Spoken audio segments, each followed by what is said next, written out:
The Milwaukee Bucks are once again in the news, and that is because of the standstill that the Kyrie Irving to Boston trade has taken. And yet it appears that because of Isaiah Thomas's injury history and with his hip injury, the Cleveland Cavaliers are fielding offers from other teams. Now, Isaiah Thomas has disagreed with this notion that he isn't going to be healthy by saying this via ESPN. I am not damaged.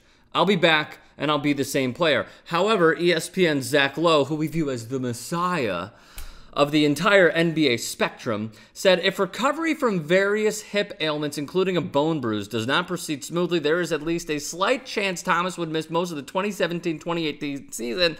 Sources say, I tried to do all of that in one breath. It was nearly impossible. So now Zach Lowe is reporting, and he has been on this train since the very beginning when this entire spectacle of Kyrie Irving wanting out and as far away from LeBron James as possible to not be on his team. Zach Lowe on his podcast, which you all should absolutely listen to. Download in the App Store, free little plug.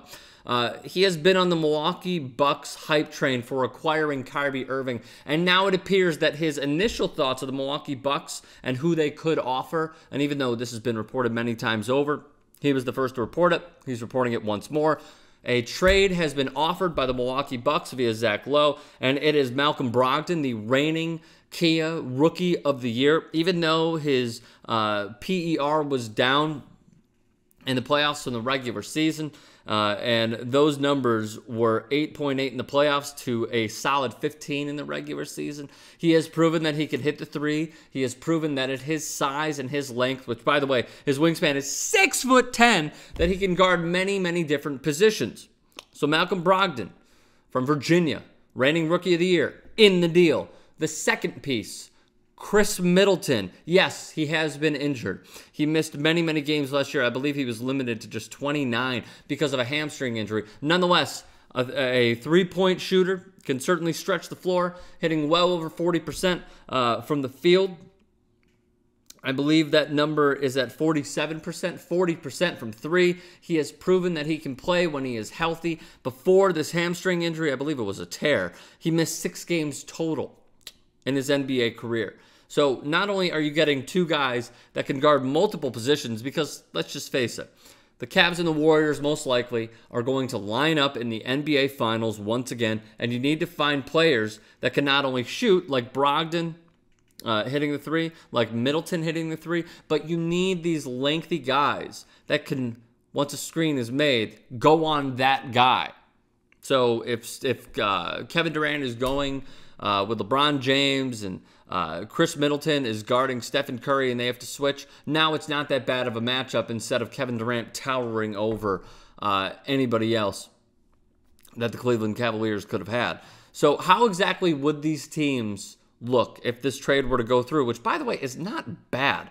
It's not a bad consolation. Real quick, the first-round pick, a future first-round pick, or this coming year's first-round pick for the Milwaukee Bucks, as recently as just about 20 minutes ago, it is being reported that they are going to throw in that pick, obviously.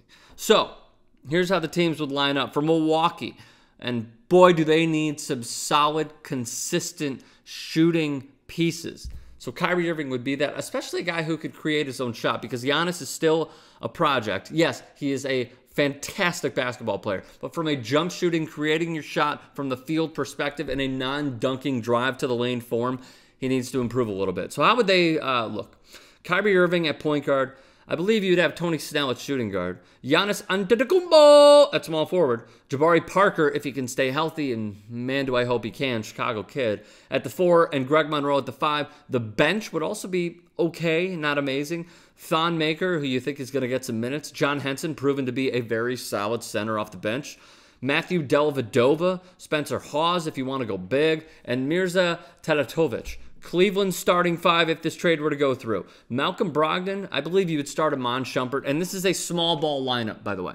Because I believe that most teams that they're going to go up against, yeah, Tristan Thompson, because of the money that he's getting paid, would start, but he wouldn't play big minutes. So I'm just saying for a small ball which is microcosmic of 2017, 2016, 2017 NBA, and also just the best talent that you could put out there. Malcolm Brogdon at the 1, Amon Shumpert, defensive purposes, at the 2, Khris MIddleton at the 3, LeBron James at the 4, Kevin Love at the 5, and then you really go deep on your bench, and this is where you can win games, because we all know, yes, your starters have to play big minutes. Your bench has to be able to sustain those leads over and over again, and I believe that this lineup could do it.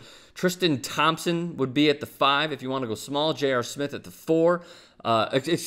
Jeff Green at the 4. J.R. Smith at the 3. Jose Calderon at the 2. And Derrick Rose at the 1. So there you have it. Would this be a good deal for the Milwaukee Bucks? Let us know. Should the Cleveland Cavaliers, if the Boston Celtics deal is voided, should they make this deal? Let us know in the comments section below. Get at me on Twitter at Rick Strom and subscribe to TYT Sports.